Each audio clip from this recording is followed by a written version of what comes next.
ඇතැම් වෙලාවට අපිත් බැරෑරුම් කියලා හිතන සංකීර්ණයි කියලා හිතන ප්‍රශ්නවලට විසඳුම සරල විසඳුමක් වෙන්න පුළුවන්. ගොඩාක් බැරෑරුම් කරගත්ත ප්‍රශ්නවලට විසඳුම එකම එක සරල සමාවදීමක් වෙන්න පුළුවන්. බැරෑරුම් ප්‍රශ්නවලට විසඳුම පොඩ්ඩි කාලයක් ඉවසීම වෙන්න පුළුවන්.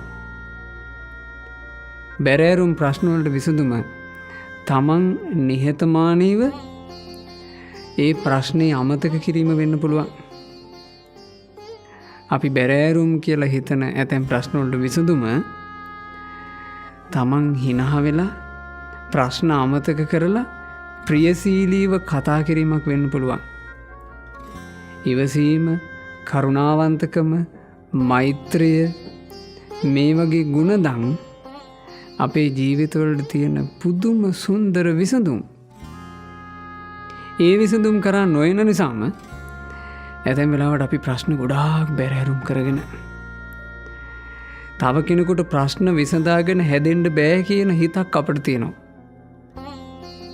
ඒ නිසාම එකපාරක් වෙච්චි ප්‍රශ්නේ මුළු ජීවිතේටම බොහෝ දෙනෙක් ප්‍රශ්නයක් කරගෙන.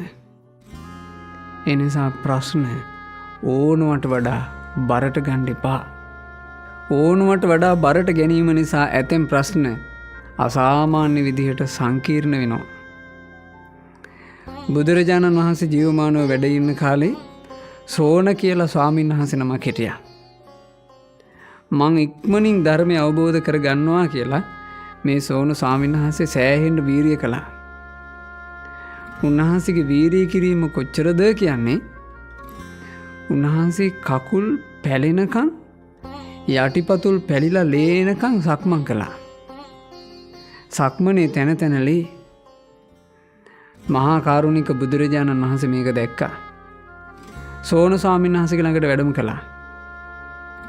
එතකොට සෝන ස්වාමීන් වහන්සේ බුදුරජාණන් වහන්සේට වන්දනා කරලා එකත් පසකින් වාඩි වුණා. භාග්‍යතුන් වහන්සේ අහනවා සෝන ඔබ ගිහිව ඉන්න කාලේ වීණා වාදනය කරලා තියෙනව නේද? එහෙමයි ස්වාමීනි. සෝන වීණාවේ තත් බුරුලුනොත් එහෙම වීණාවේ මිහිරි හඬක් එනවද? නෑ ස්වාමීනි. වීණාවේ තත් ඕනවට වඩා තද වුණොත් මිහිරි හඬක් එනවද? නෑ ස්වාමීනි. වීණාවේ තත් ඕනවට වඩා බුරුලුත් නැතිකොට ඕනවටත් වඩා තදත් නැතිකොට තමයි වීණාවෙන් ඊටා මිහිරි හඬක් නිකුත් වෙන්නේ.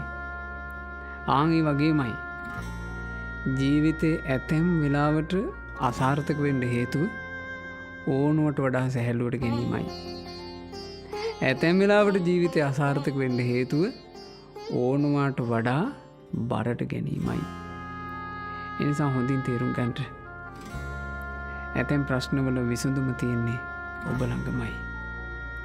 එකම එක සමාවදීමකින් එකම එක ප්‍රිය වචනයකින් මොහොතක් ඉවසීමෙන් කාලයට ඉඩදීමෙන් ප්‍රශ්න හදාගන්න පොඩි අවස්ථාවක් දීමෙන් අපි බැරෑරුම් කියලා හිතන සංකීර්ණයි කියලා හිතන ප්‍රශ්න අපිට පහසුවෙන් විසඳ ගන්න පුළුවන්. එනිසා ඒක නුවණින් තේරුම් අරගන්න.